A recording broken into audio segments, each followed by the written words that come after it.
Prime Minister Mark Carney's government has been busy lately, beginning with a First Minister's meeting in Saskatchewan, where he asked the premiers to pitch what he's calling nation-building projects to fast-track infrastructure in the national interest.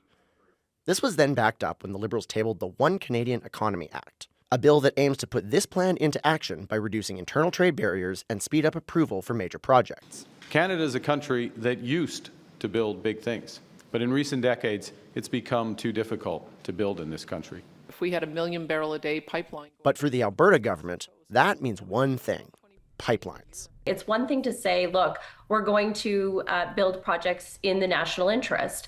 Obviously, that is an encouraging sign from the federal government. Alberta has been very clear that a bitumen pipeline up through northwest BC would significantly impact the economy and GDP of Alberta and Canada, and is one of our top priorities. Schultz also reiterated the province's displeasure with current regulations they believe is standing in the way of investment in energy projects.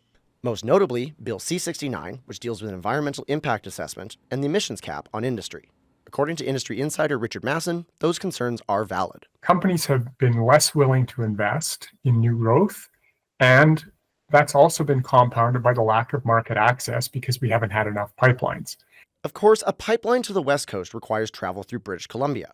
For their provincial government, it's a non-starter, but they do point to other ways BC is helping get Alberta oil to market.